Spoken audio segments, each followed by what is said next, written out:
G'day, just going to chat about my first attempt at making biochar in this little burner that I've got just here. Check it out. So it's basically a truck hub, braking hub, obviously set open that way, and we're sitting on a car rim, and I've got the car rim I've got set up on 2 bits of waratah, so it's about inch off the ground, 25mm off the ground. That allows me to allow air to go through. That'll get the fire going. I'm just going to use pellet timber to get it hot, get the fire going, let that go down to embers.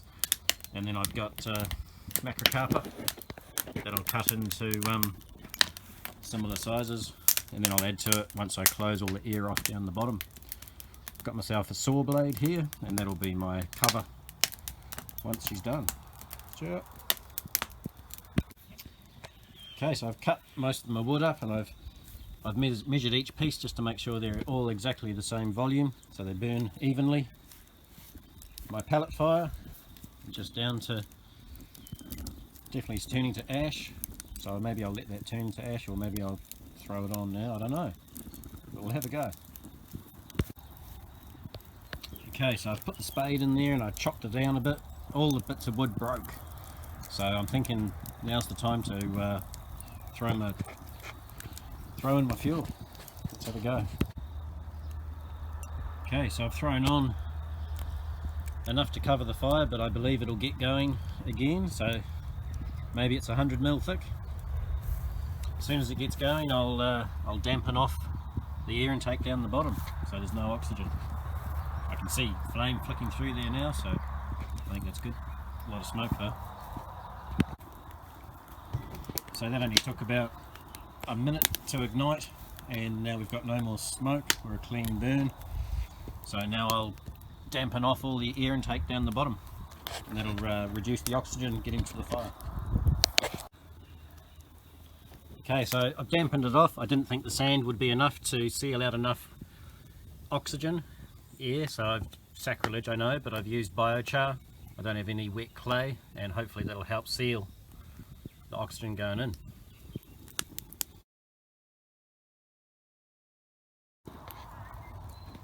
Okay, so that's the second layer in there now, and as you can see, just starting to see a bit of white ash forming.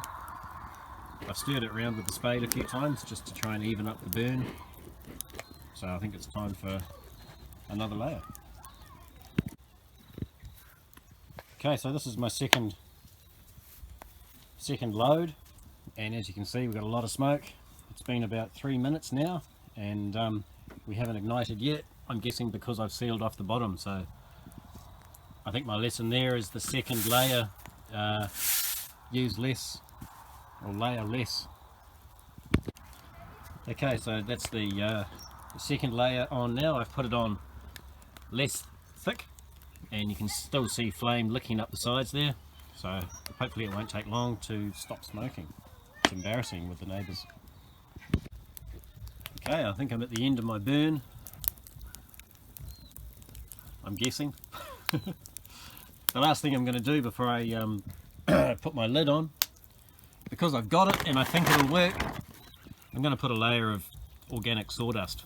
So it's just come from the local firewood merchant, and I'm just going to throw it on, I don't know, 1/2 inch thick, and just see if I can't get the last bit of space that's available down all these little crevices. Sure. Okay, I don't know if I've done the right thing or not, but we'll find out tomorrow morning. So the lid's on. Obviously there's a bit of smoke coming out the central hole there, so I'll put a rock or a paver on there, and we'll have a look tomorrow. Obviously that smoke's coming out from the gap. You can hear the pressure releasing. So I think that's good, that pressure's releasing. Hopefully no oxygen goes in there and turns it to ash. Okay, so I've got my lid on. I've put my concrete paver to block that little hole in the middle. Obviously the plate's heated up enough and it buckled. As you can see now, we got smoke coming on. So I've got old mate here to put a bit of weight on top and maybe we can't get that buckle out of it.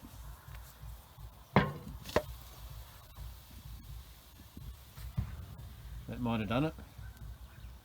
Or we might make a rocket.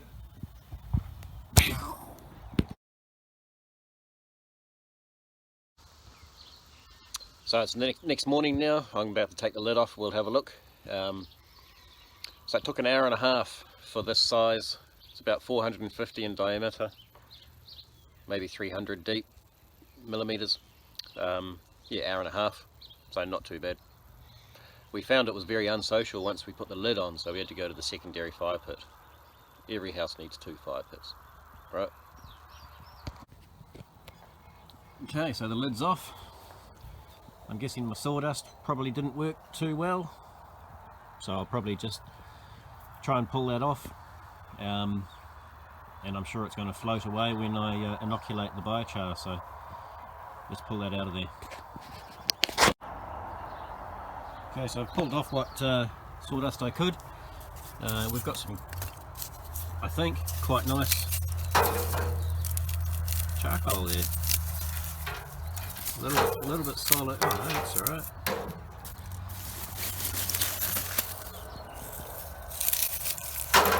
Sounds good. Very light, so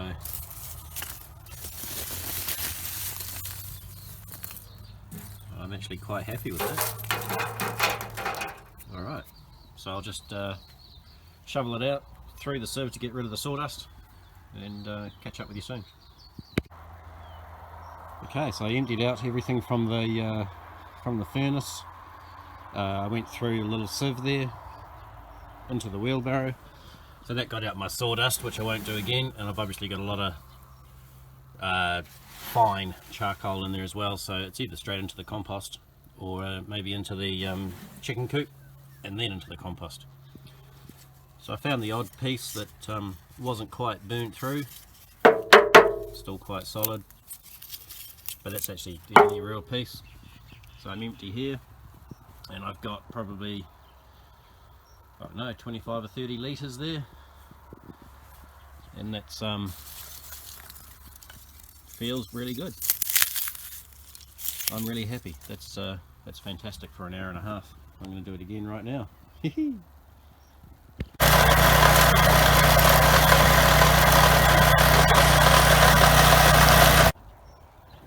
Okay, so I put that charcoal through my chipper shredder, and as you can see, a huge amount of black smoke. You don't want to be breathing that. That's toxic as. You can see a heap of dust all the way around, but I've caught all on this sheet. All this will just hose in. It's all good. As far as the product, beautiful looking product. I see a bit of wood chip. Hasn't been charcoalized, or didn't get the temperature it needed, but that's okay. There's minimal of that, so fantastic.